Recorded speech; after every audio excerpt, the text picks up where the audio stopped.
You know, it's 100% fact that we've been put through an insane amount of abuse and just, honestly, fucking trauma. But we can't sit here and call ourselves real men if we don't own our own shit too, right? So I wasn't the perfect husband, right? You know, I was a good husband. But here's where I fell short. There was the addiction after my cancer scare, which I hid from my wife for a while. But it was my decision to come clean.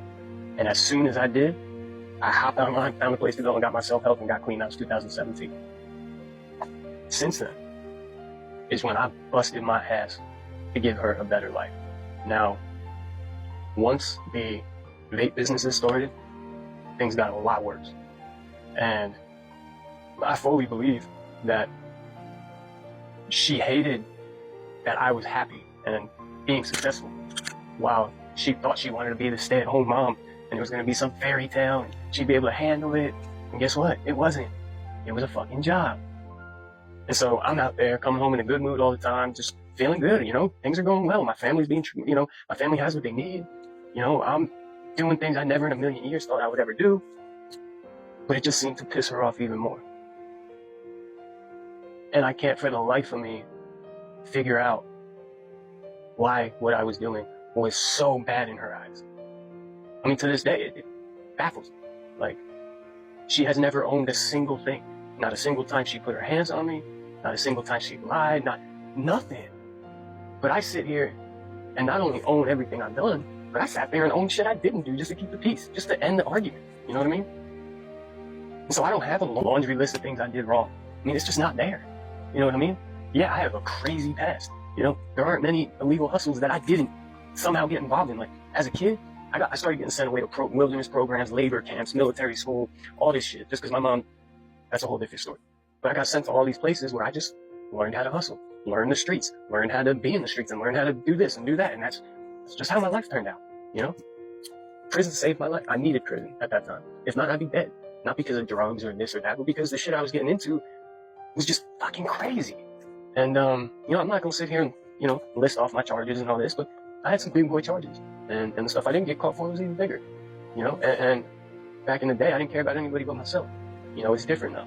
My kids are my world. When I got out, I thought I needed, like, a good girl, right? And she was homeschooled Southern Christian girl, you know, like Jersey boy's dream if you're looking for a good, innocent girl, right? But we moved away too quick and got married before I really knew her. And I thought I had to change myself. You know, when I got out, I truly believed that, like, if she said I was doing this wrong or I needed to do this or I needed to do that, I believed it. Because I thought I didn't know how to be a good person. But I already was a good person.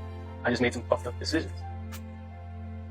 And so, you know, after the last video, I sat there and I thought about it.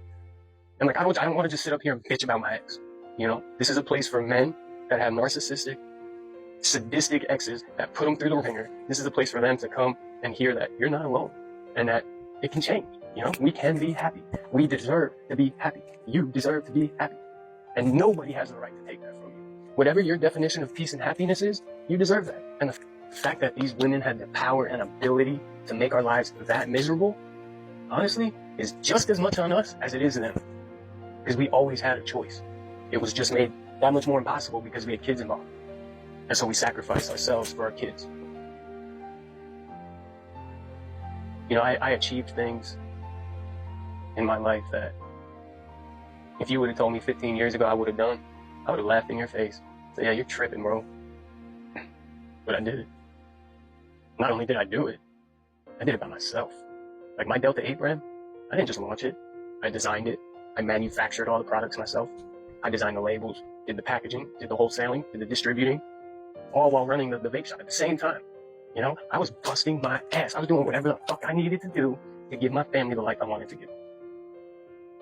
And the fact that it's now in my head as a negative thing, you know, that's part of that trauma, that's part of that, you know, narcissistic, sadistic shit. And when I say she broke me, that's what I mean. I used to be so confident with women, so confident with everybody, confident in every area of my life.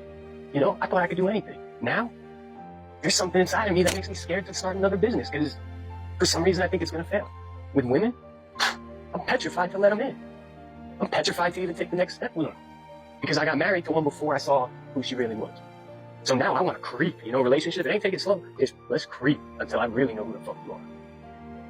Because I can't let myself go through that again. We can't let ourselves go through that again. I won't make it through another time.